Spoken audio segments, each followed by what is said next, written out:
Pemirsa, Iran terus menggempur Israel dan membuat sirine peringatan meraung di seluruh penjuru kota Tel Aviv.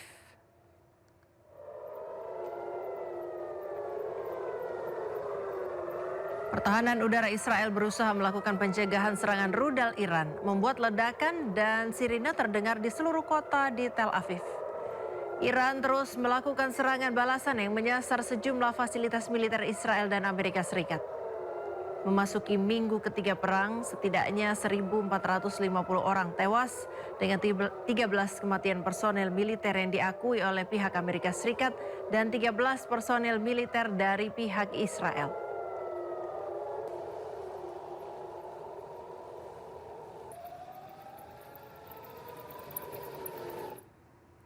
Konflik antara Amerika Israel dengan Iran memasuki minggu ketiga dengan Iran terus melancarkan serangan balasan ke Tel Aviv. Warga Tel Aviv pun terpaksa harus berlindung bahkan bersama hewan peliharaan mereka untuk menghindari gempuran Iran.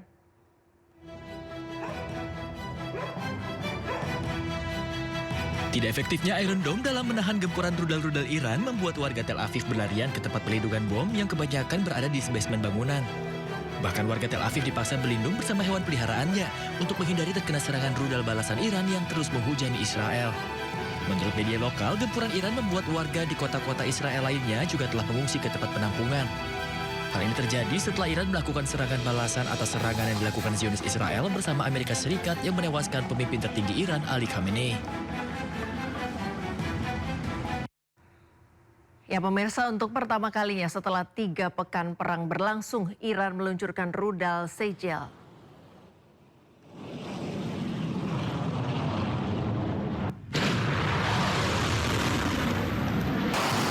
Garda Revolusi Iran atau IRGC meluncurkan rudal balistik gelombang ke-54 ke arah Israel. Salah satu rudal yang diluncurkan adalah rudal strategis berbahan bakar padat Sejel. Jangkauan Sejel mencapai 2.000 km dan dapat menyerang jauh di dalam wilayah musuh. Bahkan rudal ini bisa mencapai seluruh Israel dan Eropa Tenggara. Rudal ini berukuran panjang 18 meter dan dapat membawa muatan sekitar 700 kg. Selain Sejel, Iran juga meluncurkan rudal Khorramshahr, Kibar, Shekan, Qadr, dan Emad.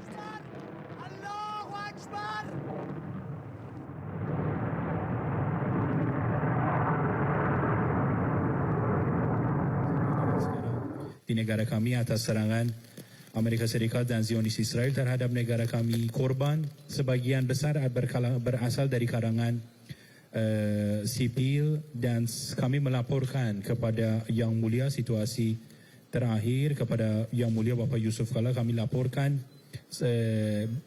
situasi terakhir, dan kami menjelaskan bahwa walaupun ini merupakan situasi hari-hari bulan suci Ramadan dan sebentar lagi adalah Idul Fitri, tetapi masyarakat Iran tidak bisa merayakan momen penting dan momen Islamik ini. Tentu Yang Mulia Bapak Yusuf Kala sangat memahami dengan semangat kemanusiaan yang beliau miliki berkaitan dengan situasi yang terjadi, dan selaku pimpinan dari PMI beliau telah menyampaikan bahwa akan berupaya untuk membantu pihak kami. ما از نظر نظامی به حمد الله سبحان بسیار قوی هستیم و قطعا دشمن رو شکست خواهیم داد و پشیمان خواهیم کرد، اما از نظر مردمی برای بازسازی خانه‌هایی که ویران شده و برای کمک به قربانیان حسابی رو اعلام کردیم که در سایت سفارت جمهوری اسلامی ایران در اندونزی معرفی شده و مردم بسیار به ما مراجعه می‌کردند برای کمک. در پاسخ به درخواست اونها این حساب رو باز کردیم و در سایت سفارت قرار دادیم که اگر کسی میخواد کمک بکنه. Tentu saja dari segi militer Iran merupakan negara yang kuat, yang mampu mempertahankan integritas dari negaranya, dan dalam perkembangan ini untuk menyambut antusias dari masyarakat Indonesia yang ingin menyampaikan donasinya kepada Iran dan berkontribusi pada saat-saat ini yang sedang dihadapi oleh negara kami untuk menyambut keinginan tersebut telah mengumumkan sebuah nomor rekening melalui saluran resmi Kedutaan Iran yaitu media sosial resmi Kedutaan Iran dan website kedutaan kami untuk mengumpulkan kontribusi dan donasi dari masyarakat Indonesia. از امروز هم به پیشنهاد وزیر خارجه ایران کمپینی رو به عنوان کمپین نه به جنگ آغاز میکنیم و زمانش رو اعلام میکنیم که شخصیت‌های بزرگوار و مردم، سازمان‌های اندونزی، هر کس که میخواد به کمپین نه به جنگ بپیونده و امیدواریم که با این کمپین بتونیم دشمنان رو مجبور به پذیرش خطای خودشون بکنیم و بازگرداندن صلح و ثبات به منطقه و جهان از این کمپین به دست بیاد. Dan sejak hari ini atas inisiatif dari Menteri Luar Negeri Republik Islam Iran kami akan memulai sebuah kampanye mendunia untuk mengatakan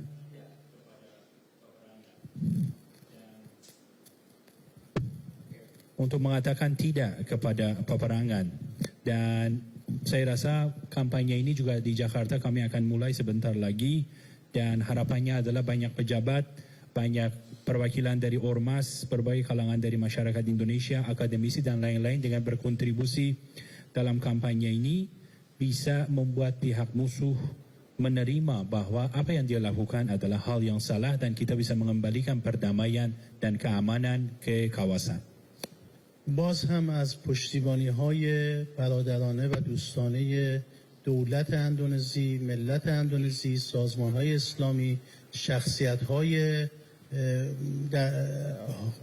اندونزیایی سیاسی و مذهبی اندونزی و همچنین شخص جناب آقای یوسف کالا و همکاران محترمشون در صلیب سرخ تشکر می‌کنم و برای همه آرزوی سلامتی، بهروزی و عید فطری بسیار خوش دارم.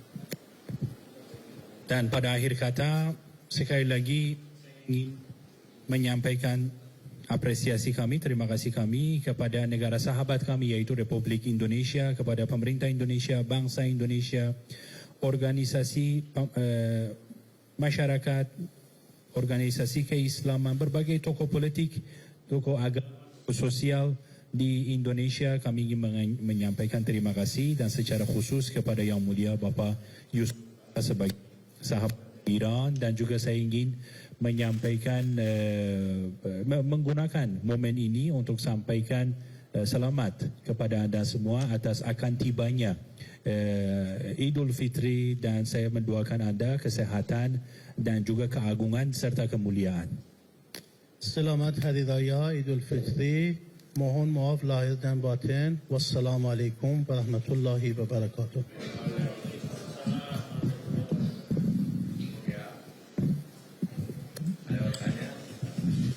Oke. Silakan. Satu dua. Apa yang?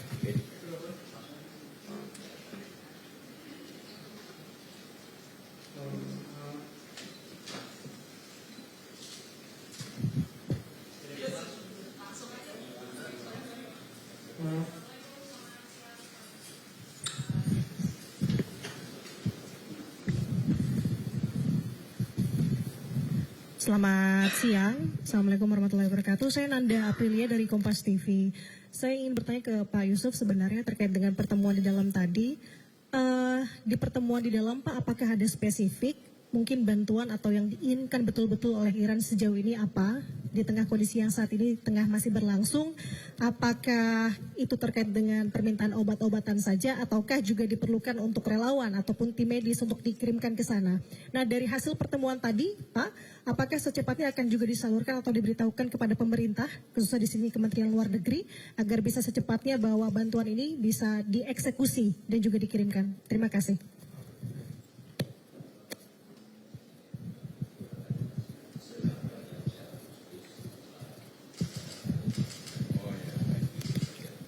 Ya, soal obat tadi saya sudah jelaskan bahwa kita tidak kirim dari Indonesia karena obat dari Indonesia berbahasa Indonesia tidak cocok untuk pengalaman kita waktu dulu di Pakistan, Afghanistan, tidak. Maka juga tidak bisa langsung dari Indonesia, harus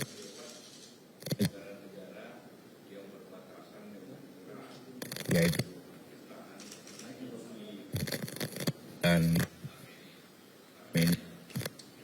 negara dan melalui jalur kami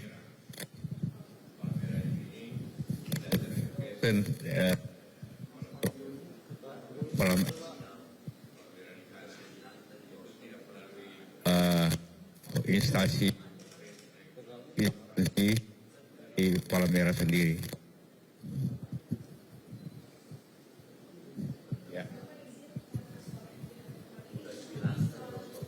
Ya, sana dengar sana ya.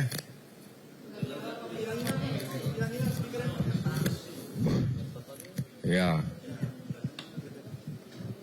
seperti saya katakan tadi bahwa kita tidak bisa mengirim obat langsung dari Indonesia ke Iran karena di samping tidak ada dalam keadaan perang, maka kita harus kirim melalui negara yang berbatasan dengan Iran, yaitu Pakistan atau Turki, yang merupakan kita mengatur itu membeli setempat supaya cocok dengan kebutuhan Iran. Dan itu kita sudah rencananya, kita tidak kirim fisik, tapi kita mengirim orang ke Turki atau Pakistan nanti untuk masalah tersebut. Cukup ya? Oke, terima kasih.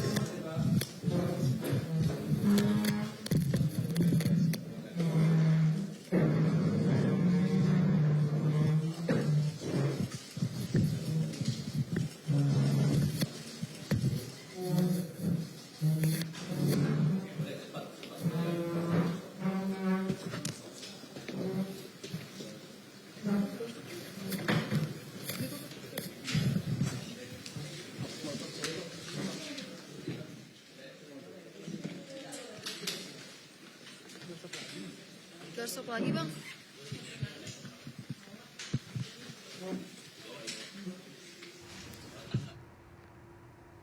Pemirsa, kita ke informasi selanjutnya. Gelombang serangan drone Iran kembali menghantam Kedutaan Besar Amerika Serikat di Baghdad, Irak. Sedikitnya 5 drone berhasil dihentikan, namun 1 drone menghantam area dalam kompleks.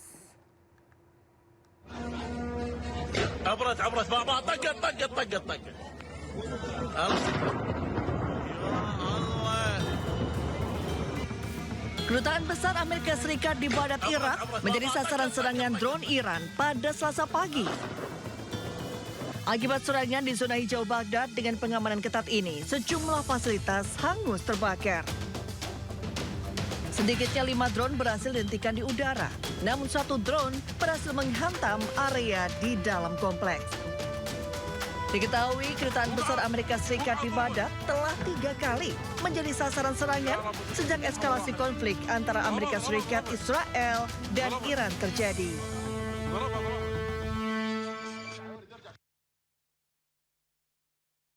Israel dengan Iran memasuki minggu ketiga dengan Iran terus melancarkan serangan balasan ke Tel Aviv. Warga Tel Aviv pun terpaksa harus berlindung bahkan bersama hewan peliharaan mereka untuk menghindari gempuran Iran.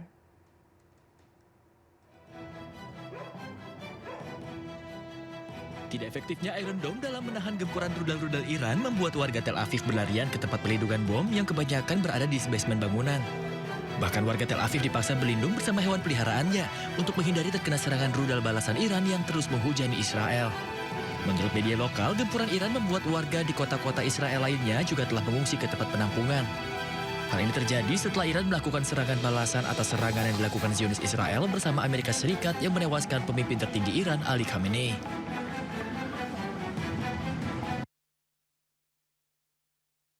Hizbullah terus melakukan serangan ke sejumlah kawasan Israel. Serangan roket Hizbullah pada hari Selasa berhasil dicegah sistem pertahanan udara Naharia.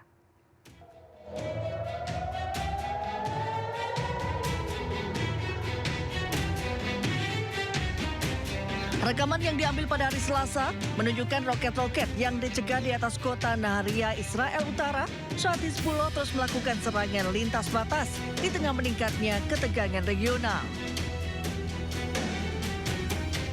Video tersebut menangkap 2 garis putih yang melintas di langit sebelum rudal pencegat dari sistem pertahanan udara menghantam roket yang datang menghasilkan semburan asap di udara.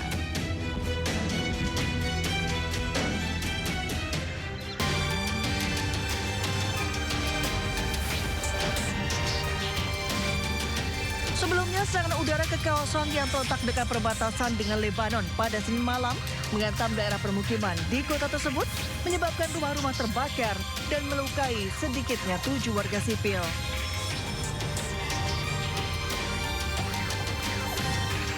Hizbullah mengatakan serangan itu dilakukan sebagai balasan atas pembunuhan pemimpin tertinggi Iran Ali Khamenei pada 28 Februari lalu.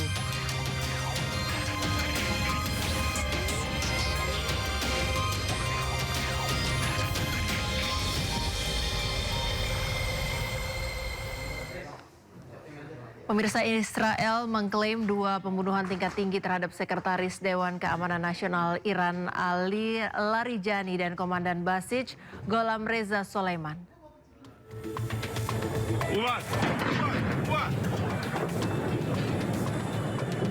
Menteri Pertahanan Israel Katz mengklaim Israel Defense Force atau IDF telah membunuh Sekretaris Dewan Keamanan Nasional Iran Ali Larijani dan Komandan Basij Gholam Reza Soleimani dalam serangan pada Senin hingga Selasa.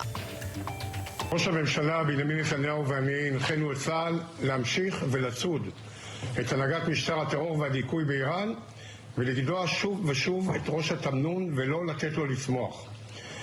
נשיא ארצות הברית דונלד טראמפ דיבר על קצב התחלופה הגבוה של מנהיגות איראן. כאשר יפציע הבוקר בשעון וושינגטון, נעדכן אותו שקצב התחלופה הגבוה נמשך ואף מתגבר בעקבות סיכול 2 מהבכירים ביותר שנותרו. עדכנתי כעת על ידי הרמטכ"ל שמזכיר המועצה לביטחון לאומי לריג'ני וראש הבסיג' זה גוף הדיכוי המרכזי של איראן שממונה על הטבח במפגינים. Meski begitu, hingga kini Iran masih belum memberikan komentar terkait kedua klaim tersebut. Sebelumnya, Amerika Serikat dan Israel melancarkan serangan terhadap Iran pada 28 Februari lalu. Teheran membalas dengan serangan terhadap Israel dan aset AS di wilayah tersebut. Konflik di Timur Tengah meluas dan masih berlangsung hingga kini.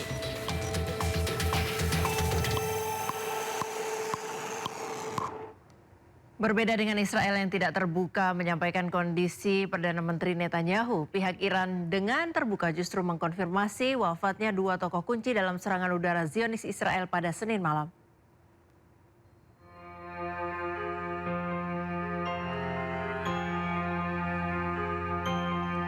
Dewan Keamanan Nasional Iran menyatakan Sekretaris Dewan Keamanan Ali Larijani gugur sebagai martir bersama putra dan para pengawalnya.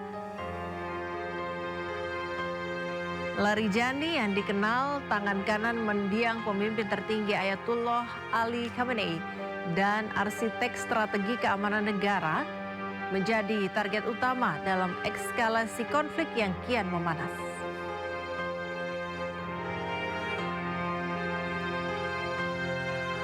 Selain Larijani, Garda Revolusi Iran mengkonfirmasi gugurnya Jenderal Gholam Reza Soleimani, Komandan Pasukan Paramiliter Basij.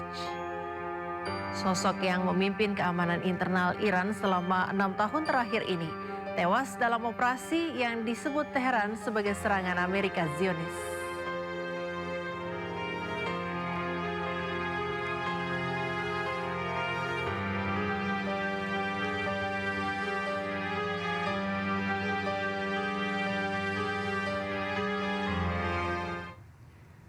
Pemirsa, gugurnya 2 tokoh sentral Iran, Ali Larijani dan Gholam Reza Soleimani dalam serangan udara Zionis Israel memicu ketegangan luar biasa.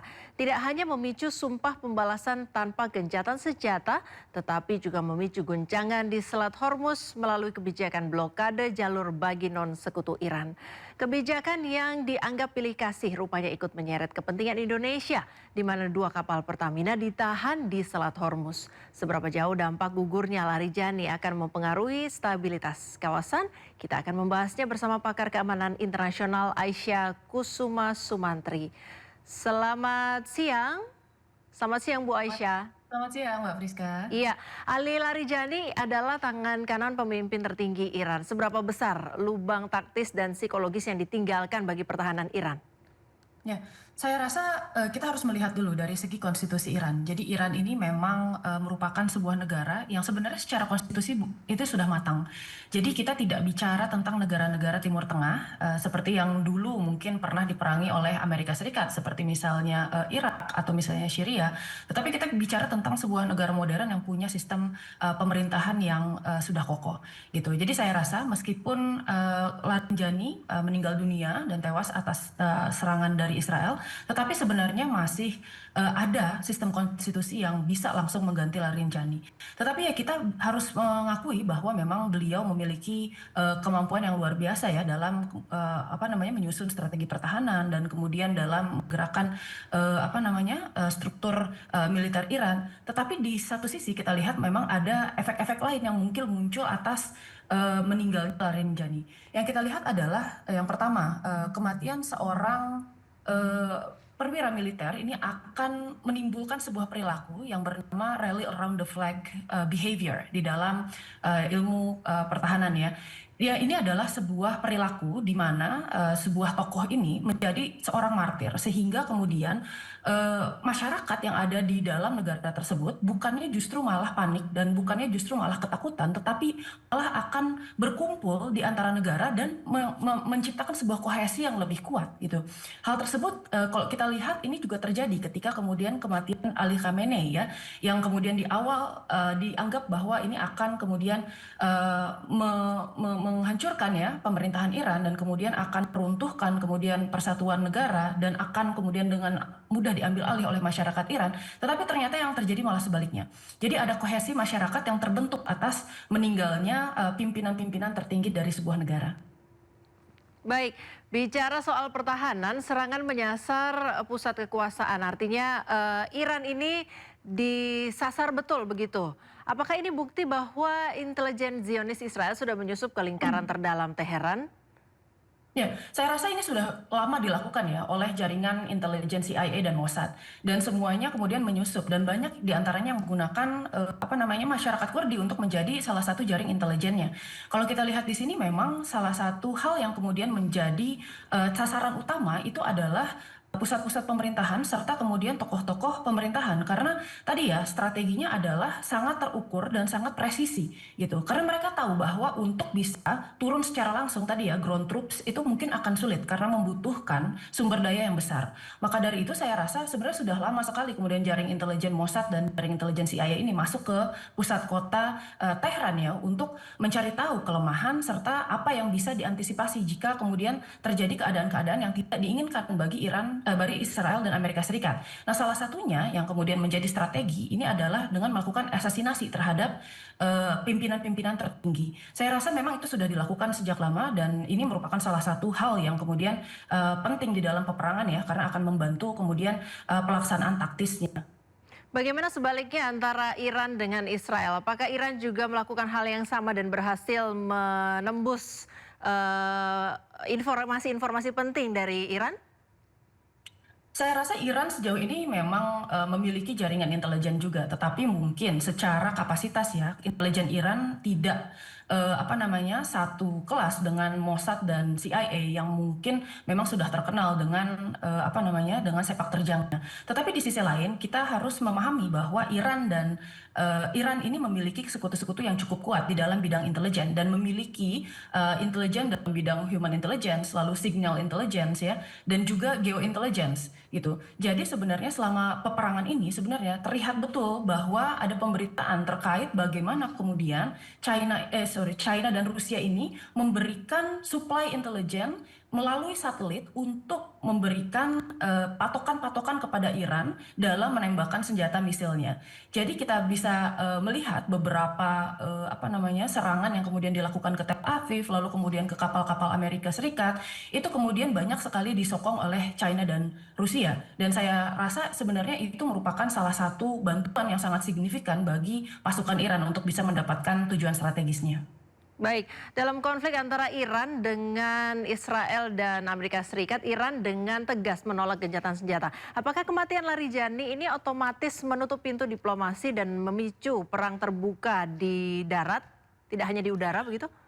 Ya, sejak awal sebenarnya Iran ini punya doktrin yang sebenarnya agak unik. Jadi doktrinnya itu difokuskan kepada kapasitas Iran untuk menerima hukuman. Jadi untuk menerima pain ya di dalam peperangan, beban perang yang begitu besar. Dengan tetap kemudian mempertahankan legitimasi pemerintahannya di pemerintahan pusat. Nah, kalau kita lihat di sini sebenarnya masyarakat Iran sendiri juga mengamini kemudian dengan banyaknya support yang kemudian ada ya di dalam pemerintahan kepada pemerintahan melalui kemudian suara-suara ya, baik itu yang kemudian kita lihat demonstrasi besar-besaran dan lain-lain. Jadi untuk kemudian perang dalam jangka waktu lama menurut saya ini akan sangat mungkin dilakukan oleh Iran. Nah, kemarin terakhir sebenarnya ketika kemudian terdapat pembicaraan terkait ceasefire, Iran ini memberikan 3 prasyarat kepada Amerika Serikat. Yang mana ketiga prasyarat ini juga merupakan prasyarat yang sebenarnya sulit sekali untuk dipenuhi. Yang pertama itu kan prasyarat untuk menghormati ya kedaulatan Iran gitu. Yang mana ini menghormati kedaulatan ini bisa juga diinterpretasikan oleh Amerika Serikat untuk kemudian membiarkan Iran melakukan apapun yang Iran bisa ya sesuai dengan kapasitasnya sebagai sebuah negara. Pertama itu. Yang kedua adalah untuk mengganti biaya kerusakan perang, yang mana itu pasti akan sangat besar karena sampai sejauh ini kemarin terdapat pernyataan dari jubir ya pemerintah Iran, kalau nggak salah sudah ada sekitar 42.000 ya fasilitas yang kemudian terkena dan 3.600-nya itu merupakan 4.200 ya tetap, dan 3.600-nya itu merupakan fasilitas sipil.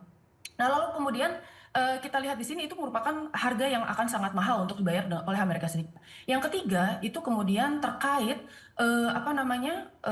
terkait kemudian jaminan bahwa Amerika Serikat dan Israel tidak akan melakukan serangan lagi ke depannya. Sementara ini yang kemudian diminta oleh Trump. Nah, bahwa Trump sendiri mengatakan bahwa ini merupakan perang yang harus dimulai dengan dan diselesaikan dengan sekali masuk ya di sana. Trump tidak mau kemudian untuk kembali lagi ke Iran 2 atau 3 tahun kemudian, dia bilang. Nah, prasyarat yang kemudian diserahkan oleh Iran ini merupakan sesuatu yang sebenarnya Iran sendiri tahu bahwa ini tidak akan kemudian dipenuhi oleh Amerika Serikat. Karena Iran sudah mengetahui bahwa untuk kemudian ke depannya yang akan dilakukan oleh Iran itu adalah kemudian membuat perang ini menjadi selama mungkin dengan beban politik yang besar dan kemudian beban ekonomi yang besar, sehingga kemudian Amerika Serikat dan Israel ini tidak memiliki kemudian kemampuan untuk bisa mengeluarkan ekonomi dan kemudian dukungan politik untuk bisa menyelesaikan peperangan tersebut. Karena ini pernah terjadi juga di beberapa perang di dunia. Di antaranya adalah misalnya perang di Afghanistan, di mana Amerika Serikat menarik pasukannya,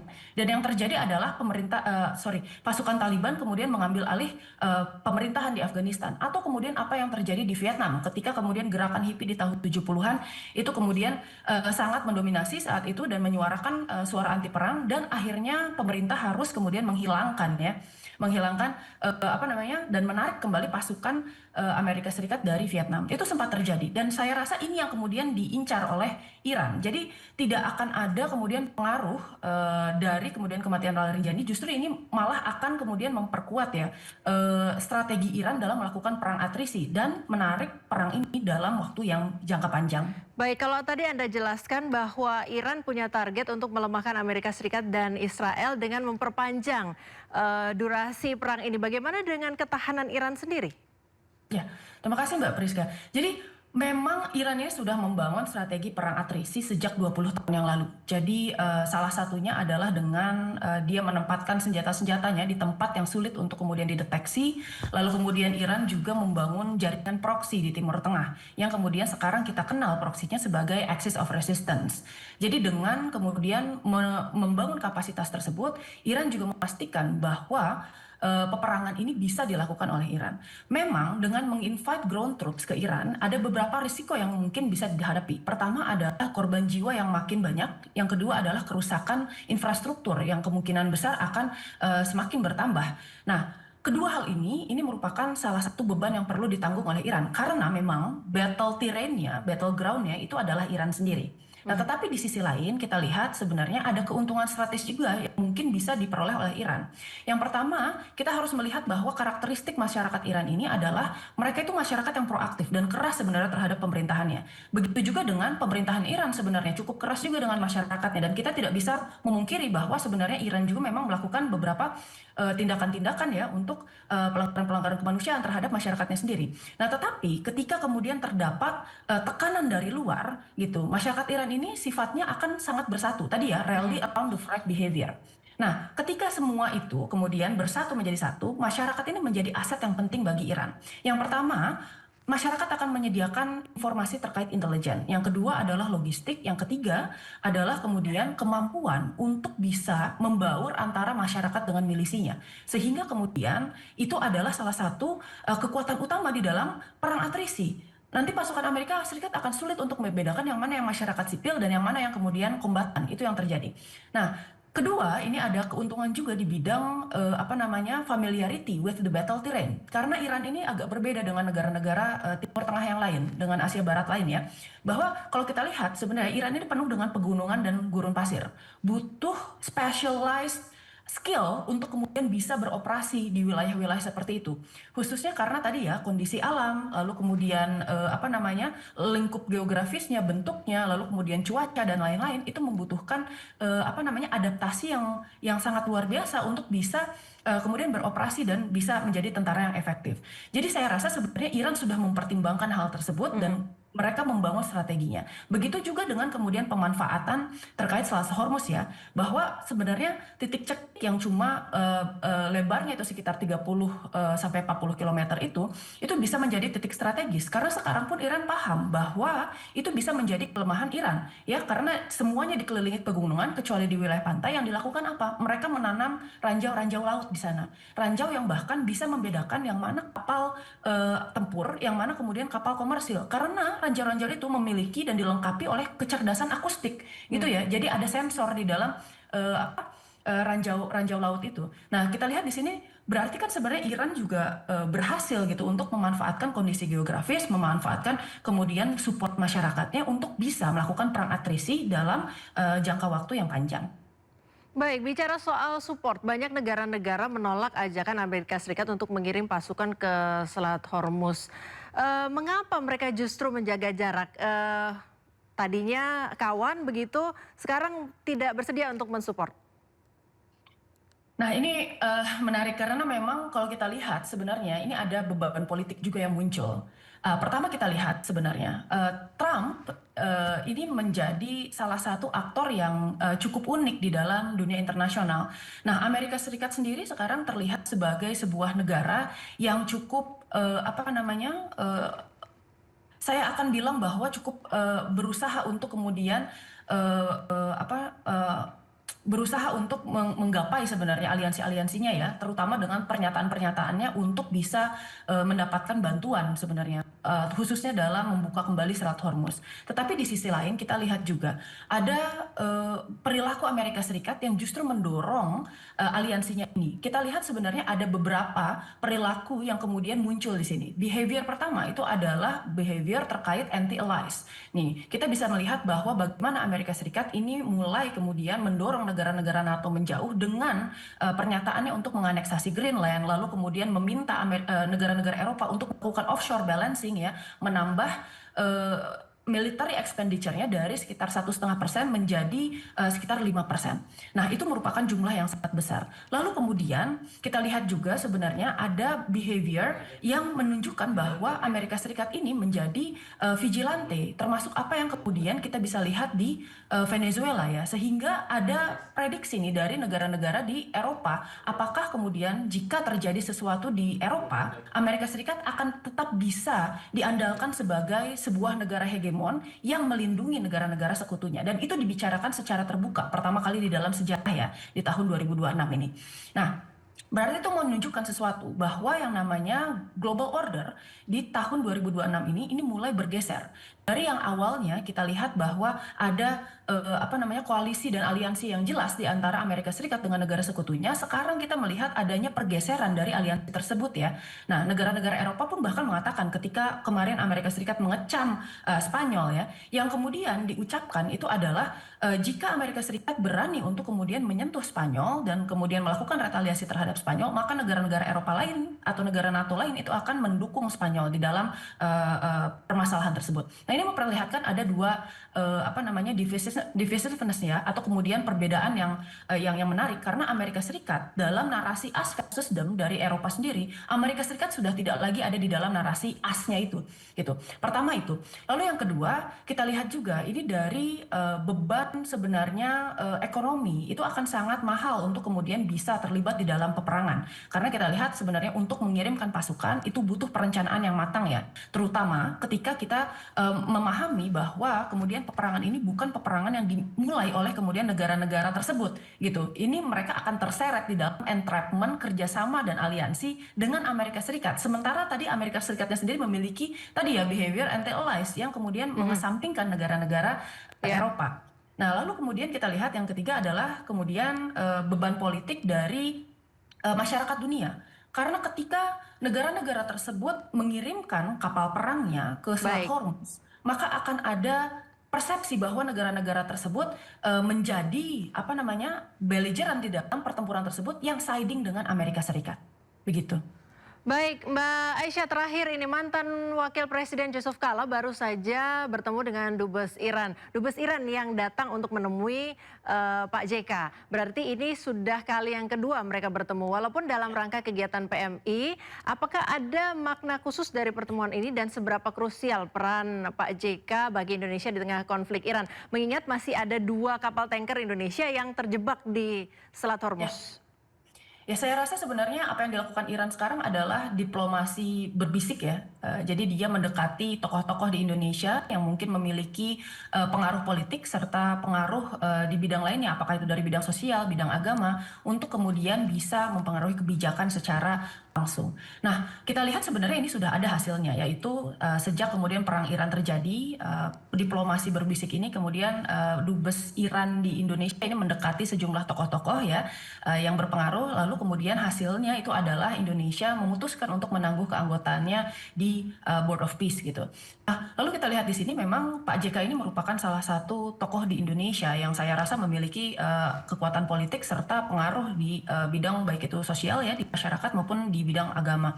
Nah, kemudian kita lihat di sini sebenarnya untuk masalah kapal, tadi Pak JK juga mengatakan ada beberapa hal yang harus dilakukan, diantaranya adalah pemerintah Indonesia untuk lebih empatik terhadap penderitaan masyarakat Iran, lalu kemudian untuk mengutamakan kerjasama-kerjasama, dan saya kira ini sebenarnya ada benarnya. Nah, diantaranya adalah karena keterjebakan kemudian 2 kapal Indonesia di kawasan konflik ini sebenarnya akan berdampak bagi tadi yang pertama adalah ketahanan energi nasional, yang kedua itu adalah rantai pasok logistik Indonesia. Saya rasa selain kemudian memasukkan saran dari Pak JK ya, ada beberapa hal yang kemudian bisa dilakukan juga untuk Indonesia. Di antaranya adalah misalnya mempercepat diversifikasi sumber daya impor minyak, karena kita tahu ya sebentar lagi juga kita akan lebaran, apakah itu dari luar Timur Tengah seperti misalnya Afrika Barat, Amerika Latin, dari Rusia, Asia Tengah dan lain-lain.